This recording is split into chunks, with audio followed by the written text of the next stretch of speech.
As an NBA fan, we can't help but wonder what in the world the Washington Wizards are doing. Some NBA teams opt to rebuild their plans to allay their fans' fears.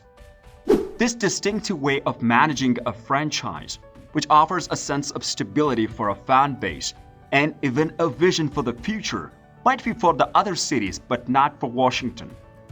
They will either take games and hoard high draft picks, as the Philadelphia 76ers did during the process days, or they will make difficult decisions and trade away superstars while embracing a youth movement, as the Oklahoma City Thunder is doing right now.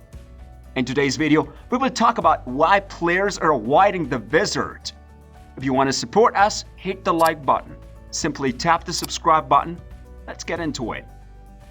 It's well known that they have been having difficulties.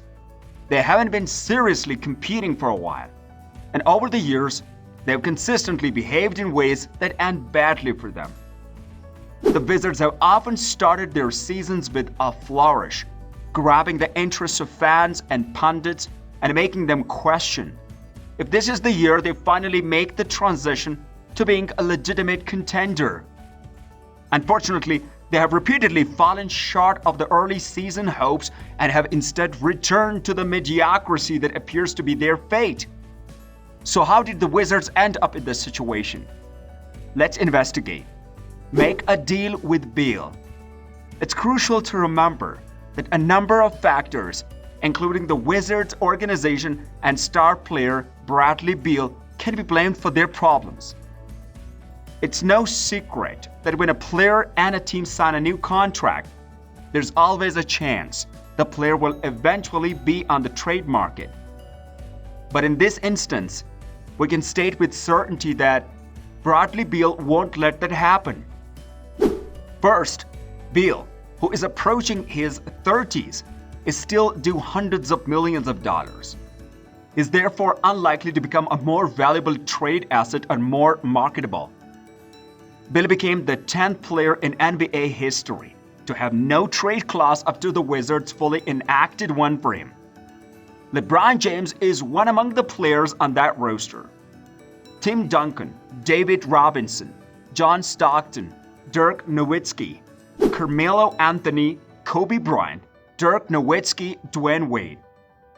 Imagine how much better off the Washington Wizards would have been if they had traded below for a deal that would have prepared them for long-term success. And if Beal had been sincere in his desire to succeed, he could have pushed for a trade and then agreed to terms with the team that acquired him.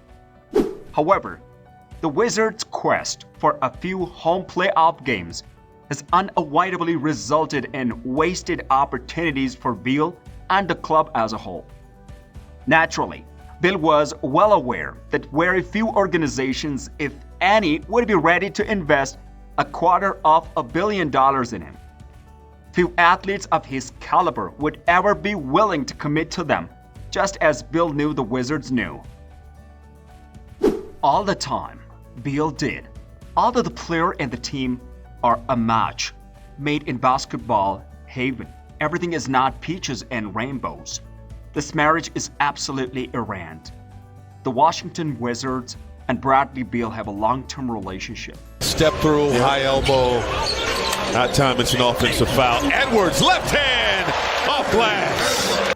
They can no longer avoid one another, but who actually prevails in this scenario, like usual? The Wizards supporters are the losers, but as the saying goes, love is a battlefield. Additionally, basketball is a game of giving and taking. One player cannot be completely blamed for the Wizards' difficulties. Longer than his time with the organization, the squad has been trapped in mediocrity. In actuality, it has been more than 40 years since the Wizards last made it to the conference finals or even had a season with at least 50 wins. Yes, you heard correctly. The Wizards last achieved this level of accomplishment when they won the NBA title in 1979, years 2000. Gilbert Arenas was in charge of the group. The Wizard tried to surround him with a powerful supporting cast, but they were unable to do so despite his brilliance. When John Wall was the standout player of the 2010s, the Wizards were unable to assemble a potent squad around him, and they ultimately finished outside of the playoff picture. The Wizards have yet to surround Bradley Beal with the ideal supporting cast or take the required steps to elevate the team to contending status, and Beal is currently departing the franchise. The Wizards perform best as a unit when Bo and Kristaps Porzingis are in charge. This revamped team ultimately appears destined to meet Washington's usual depressing fate because they are too competitive to tank and not nearly good enough to contend for anything significant. Sure, the defensively improved Wizards should compete most nights. Their best chance might be to strike it lucky in the lottery and select a franchise-changing player in the draught. There's a problem with that though. Their star player, who is currently 29 years old, won't have the same contract as any young player selected in the 2023. That one game was just outrageous. Great pass, Mahimi waits and flushes. What a look from Wall. It's a little pick and roll, but watch what he does. Pulls up for the shot, sees Mahimi. That's an area that... Wizards dealing for the Washington Wizards goes above and beyond and in is no way a victory. But they got Kendrick Nunn and 3 second-round choices, we hear some of you say. Consider that. The Wizards chose Hachi Mira with the 9th overall choice in the draught. After that, they worked with him for years to help him develop his abilities and become the player he is today. All much time and effort for nothing more than a deal. That doesn't make any sense to me. Additionally, this makes it impossible to understand Washington's long-term plan. He had a tough time getting a spot on the Wizards squad since they had so many talented players. But he lacked veterans with the years of experience who could help him develop into the player Washington had hoped for when they selected him. Hace Mira is a player to invest in. Despite the fact that some many argue he isn't a player to build a team around.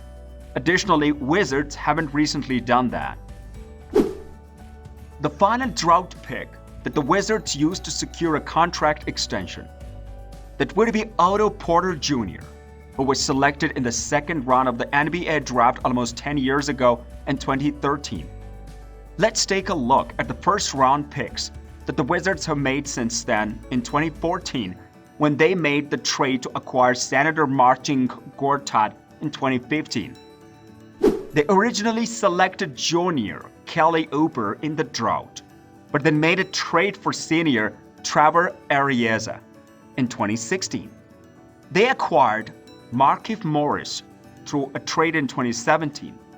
They obtained Bojan Bogdanovic in a trade in 2018. They selected Tony Brown Jr. in the draught, but eventually traded him for Daniel Gafford. They selected Rudy Hachi Mira in the 2019 draught, but have since dealt him away in exchange for Kendrick Nunn and choices in the second round. They selected Denny Aveda in the draught in the year 2020 and is now averaging 8 points per game. They drafted Corey Kispert in 2021, who is currently averaging 9.5 points per game. And they drafted Johnny Davis in 2022, who is currently averaging 1.1 points per game. Both of these players are currently contributing to the team's scoring average. Another time, the Wizards have demonstrated that they are either unwilling or incapable to adequately cultivate young players. However, the severity of this issue is growing as the team's 2 stars, Bradley Beal and Kristaps Porzingis, continue to become older and more likely to sustain injuries as a result. If Porzingis does not receive the necessary assistance from the team's younger players, it will become increasingly difficult for him to maintain the team's competitive edge. Some of you might be wondering if Hace Mira has lived up to the expectations that the team had for her at this point. In all candour, though, that is hardly relevant to the discussion at hand. Let's face it. Alley-oop coming, that's knocked away by Decker on a good play. Beal attacks and slams and goes down hard. What do you think will happen with Guzman? Do you think he will remain with the Warriors? or will he be traded to another team? Let us know your thoughts in the comments section below. Thanks for watching.